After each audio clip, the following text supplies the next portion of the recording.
Black Ops 7 of Warzone Season 3 is underway, and today we're going to go over some patch notes about what to expect in this new upcoming season. As one of the biggest updates that we are able to expect is that we're going to get some brand new POI from the map of Verdansk. It is confirmed we're going to get a POI called Launchpad in Verdansk. So Verdansk is going to be staying around for the Season 3. We also have, this is the overview of what this tower is going to be looking like. We also have Control Tower as a new confirmed POI, as well as Hainer is going to be a tall building near Launchpad. We also have a new one called Gantry, which has like a rocket ship that looks like one of those maps from the original Black Ops. We also have Depot and Vats. That's also going to be another confirmed location in the map. As many of you have already guessed, Avalon is going to be an official core battle royale map that's going to be set up in the regular Warzone regular mode. So expect where you are able to use loadouts, just like your typical Verdansk Battle Royale, as this map is going to be added to the rotation of regular BR mode. What I also find interesting is that the Gulag is going to have 3 different variants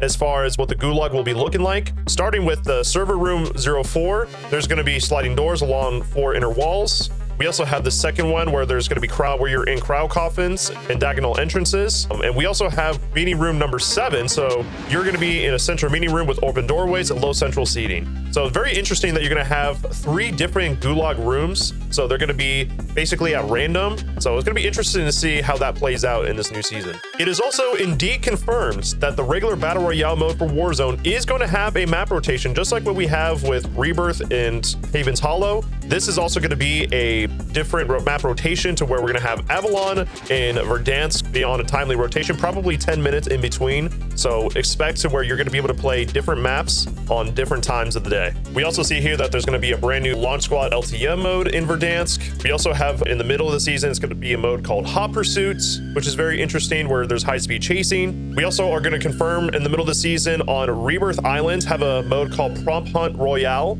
So that's going to be interesting, where you can play as a prop and try to hide from the hunters, as for those who are fan favorites of this type of game mode. So expect some fun during the middle of Season 3.5 Reloaded. Iron Gauntlet is also going to be returning in Season 3.5 Reloaded. So expect a lot of different changes and modes that are going to be coming up in the halfway point of Season 3. Here are some of the rewards for the Iron Gauntlet for Season 3. Some interesting badges, gun camos, and there's going to be brand new gameplay that's going to be released as well, such as grappling hooks and wall jumping is going to be officially enabled for not only regular Battle Royale, but also in the maps of Rebirth, as well as Avalon, as well as Haven's Hollow. So not only are we going to be seeing this in Avalon, but we're going to see this in Verdansk, Haven's Hollow, and Rebirth across all Battle Royale modes in this game. What they also are making changes to is the private match features and functionality. So now the private match codes will be hidden by default, and you're also going to be able to see where you're able to rejoin back into the private match instead of automatically being disconnected and adding everybody to join the lobby.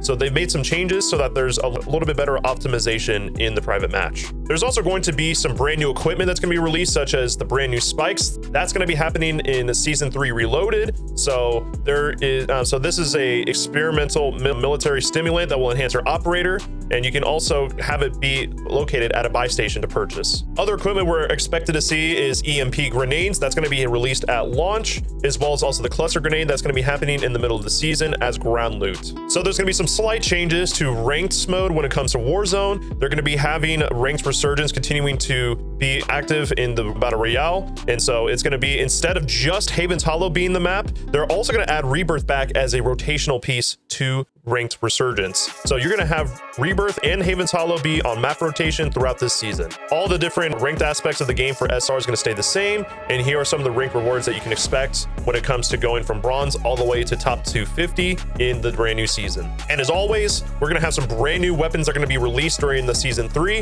One of them is going to be the MK35 ISR assault rifle, which is going to be happening at launch, and on page 12 there's going to be a blueprint for this specific gun as well. And it's basically a fully auto assault rifle with low recoil for excellent accuracy and moderate damage and handling. There is also the expectancy of a prestige attachment, such as the barrel 19-inch MFS Nightfall suppressed barrel. So this will be a barrel that you will be able to attach on this specific gun and be able to use as a potential way of getting low recoil and consistency of long range shooting. Another weapon released at launch will be the VST SMG. MG. So there's going to be 4 different mags, a mag size of 30. It's going to be a fully auto submachine gun that is lightweight for great mobility, great handling, and you're able to have all kinds of different calibrations so that you can use the gun to the ultimate use of how your playstyle is. For this specific weapon, the prestige attachment will be a fire mod, the MFS 5.56 conversion. And so this weapon will be converted into improved damage and range with more controllable recoil. There's going to be a couple more weapons that will be released in the halfway point of season 3. One of them is the Strider 300 sniper rifle. And so it's going to be a bolt action sniper rifle with fast handling and a slow rechamber and moderate stability. You're also going to be having a secondary weapon such as the 1911 pistol back from the Black Ops older Black Ops series as well.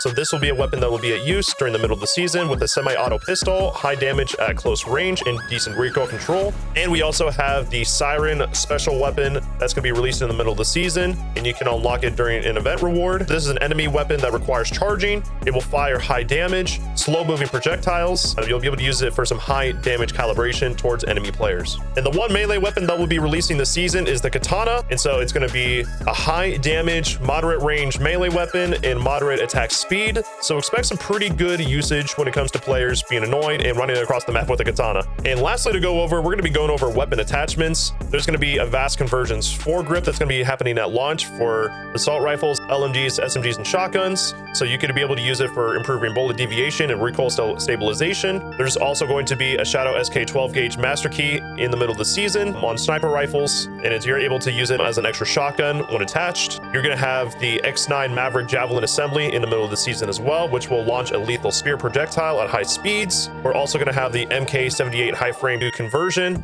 in the middle of the season, where players will be able to gain access to a more compact version of the MK78. And we're also going to be having the Warden 308 Badlands pistol kit, which will allow you to be able to have a massive revolver and additional attachments, and even as much as far as have it be akimbo. We also are going to have the Carbon 57 Fabricator Mag in the middle of the season as a new attachment, where attaching it will automatically add 3D print new ammunition, as well as also for the Raiden, we have the Apex Sweeper in the middle of the season, and this will allow it to become a semi-auto multi-shot weapon. So this will be able to shoot multiple bullets with just one click of the button. Pretty interesting. Here's also what you can expect from the brand new season. There's going to be the Battle Pass and Black Cell, and so here's some of the Battle Pass skins that you're going to be able to look at, such as Javelin. Here's also going to be all kinds of different rewards. Here's what the outlook looks like when you get the purchase of the Black Cell Battle Pass. So very interesting characters. A lot of them are kind of creepy looking, not gonna lie. There's also some weapon skins you're able to purchase as well with the Black Cell purchase. And here's all the different notes that you're able to expect when it comes to new operators. Like the Valkyrie is gonna be added to the Black Cell instant reward page. You're gonna have the Tracer pack that's gonna be at launch, the Gilly Drift bundle, the Tracer Pack, Apotheosis Ultra Skin Bundle, and there will be other upcoming bundles as well that look something like this: Painted Town, Leave No Trace, Urban Rip, and you'll be able to get free bundle gifts along with the brand new season. That is going to do it for the overview of the new Black Ops 7 Warzone Season 3 patch notes. And what are you most excited about coming up in this brand new release? I will catch you guys later with more updates in the near future, but until then, I will see you guys in the next video. Peace.